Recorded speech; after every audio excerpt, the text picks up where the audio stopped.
Hello, welcome to Popalong RC. Today, I thought I'd put a video together about these two awesome vintage cars. Obviously, so if you're a regular to the channel, you'll know what these are. But if you aren't, I'm going to tell you anyway.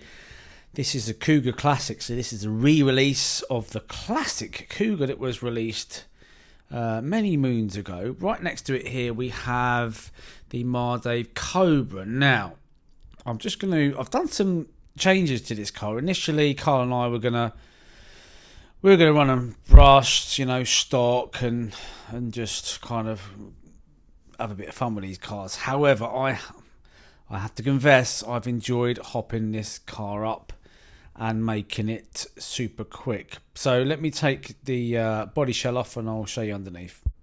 Okay, so the body shell is off and here is what we have. There are some things that I'm going to change, so bear with me and I'll talk you through those things. So what have I done to this car? So we have put in, obviously we've got the Orca 800 series V2.0 brushed speed controller. Now that, I'm changing things around, that is going to come out of this car. That's a 13 double peak modified brushed motor, which works beautifully well in this car. But I'm changing things around. This Orca speed controller is going to come out of here. It's going to go in my TTO1E, ready for the iconic series. So, and I'm going to show you in a minute exactly what I'm going to put in place of it and the reasons for it. So, starting from the front to the back, we've got a couple of weights on the front. We're always struggling for grip on these two-wheel drive cars, even the modern stuff. So, a little bit of weight up front. We've got the carbon fibre shock tower. It just looks nice. It's obviously stronger. The one I had on it had a little crack in it, so I thought, well, let's get rid of that. We've got a pretty expensive servo in here, an Rlrc one, the dash, and that is probably way too fast for this car, but it's staying in there. Look at the size of that. This is the Kimbra servo saver, and I didn't realise how massively huge that thing was, but it works. I'm going to keep it in there. The next upgrade I'm going to get for this car is going to be the ball race steering, which I'm going to order probably when I finish this video. Let's go to the back.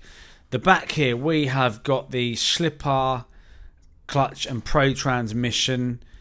That does actually come with a bigger spur gear on it, I should imagine, because you're really meant to run a modified motor up to a 10.5. So the vintage scene, your limit is a 10.5, right? And I'm going to come to that in a minute because that's the way I'm going. But I did find that it was a little bit slow on the straight with the big spur gear. I've got options. I can either leave it as is and buy another spur gear. The only thing that worries me, and I have to be honest, the only thing that worries me about running a brushed motor is that I'm going to be halfway through a meeting and it's just going to stop working. A fair few people have said that you need to skim the comm, this, that and the other. Now, I never skimmed the comm when I was racing years ago, purely because I was always doing it on a budget. And there's not many decent brushed motors on the market these days because the brushless stuff is so good. Now, the next thing I shall move on, the upgrade I've done, are the roller drive shafts. Now, I want you to let me know, have I put them in the right way? I think I have. I followed the instructions on the Cougar 2 Works Classic, so it can either go that way with that bit there or flip it around and that bit goes there. Now, I didn't do a video building these because one of our good YouTuber buddies, Rlrc, has done one. Richard, top guy. If you know him, you know him. And he is a top guy. Most of the vintage races, you'll see Richard there from Rlrc. I'm going to put his link in the description. He knows way more about these old cars than I do, so you're best off clicking the link if you want to see those being built. It's a really, really thorough video. And actually, thanks to him, I got these built because I played the video and used it for this build. If you did want the number for those drive shafts, this is the number, U8680. They're roller drive shafts, and they are not the same as the Cougar 2 Works Classic. I think these are slightly longer. I don't know, but they're not the same. These are the ones you want. Moving on to the shocks, they are standard. I've done nothing to the rears apart from put in different shock oil. This is what I've put in here. 27.5 Team Associated oil all round, actually, in the front and the rear, and it seems to be pretty good. It's a little bit stiff in the rear, but I wanted more steering, so I kind of left that. Not using a collar here or anything, come to that matter, because I wanted to get it as low as I can because I was racing on carpet. The fronts, I have drilled an extra 1.1mm hole in each of those, and like I say, I've just used that in it, and that seems to be quite sufficient for the tracks I'm racing it on. Anyway, so you know what, I've been shopping, guys. I have been shopping, and I need to show you what I've bought. I did say I wasn't going to do this, but I'll get bored really easily, folks, and I am going to do it. And I've been shopping, and I've bought myself one of these. This is the Rlrc Blitzstream 3 10.5 motor that's going to go in this bad boy. Let me just you need to see the packaging. You need to see an Rlrc package product. Check this out, right? So you've got this. Now this foam does come in handy once you've opened it and used it for little things like I've put a couple of slots of foam in there, and then the Mardave, I've got a complete slab of foam underneath the battery, so that if you do get an Rlrc product, save it. It's really handy stuff. But look at that. I mean, come on. How nice is that? Let's get it out. I'm going to put you on cinematic mode. Hold on. There you go. Look at that. Comes with sensor wire, comes with a bunch of stickers, and that is the Rlrc Blitzstream 3. Or if you're a regular to the channel, you know we use all Rlrc stuff in our cars mainly.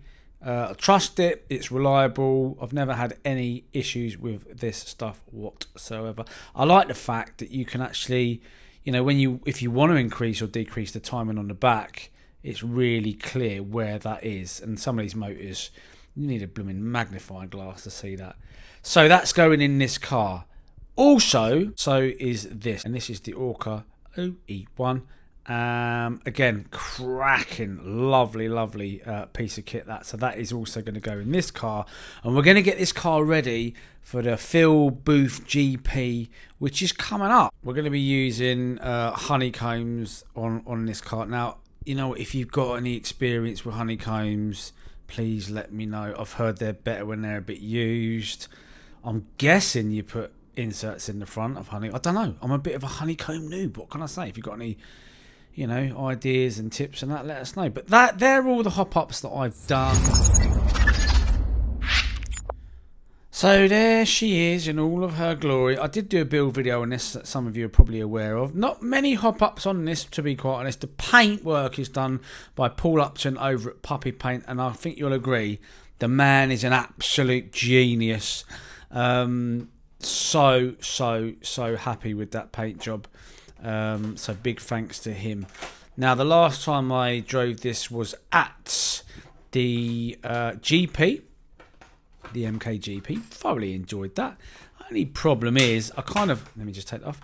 The only problem is I messed up the gearing. It was too slow, but it was super duper fun. I don't plan on using this car a lot, purely because I don't want to kind of ruin it, I suppose, really. It's got a brushless motor in here, which isn't geared up enough, and that's the old stock spec V4S Surpass motor, one of those banker jobs really, and a just stock ESC. But super fun car, really forgiving on the track, really nice and easy to get round.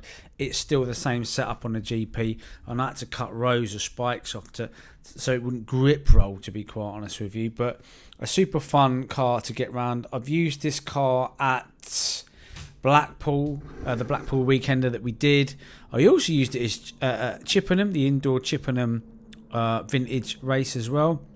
Not too sure when this car's going to come out again, but Mardave, anybody from Mardave watching, why don't you re-release this car? I know they did it. I know they re-released it and they did a certain number of units, but I'm telling you, this is a competitive car, and I'm not the best driver in the world, and you know, I made the B final, the MKGP, and I think I come 8th, 7th or 8th, something like that.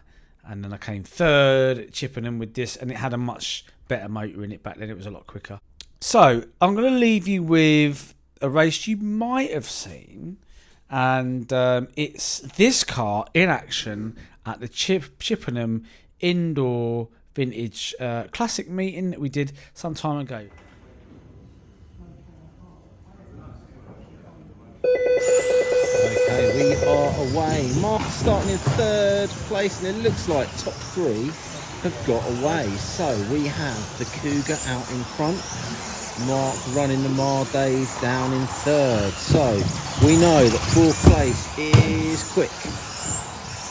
And it's about who can keep it clean and consistent. We did say, actually looking at it, Mark had a little bit of a buffer on 4th place, but I think it's going to be all about who keeps it clean and tidy. Now Mark's looking really smooth, but there's a bit of a race going on out for 1st place. So we have the new Schumacher out in front, but being pressed pretty hard by 2nd place.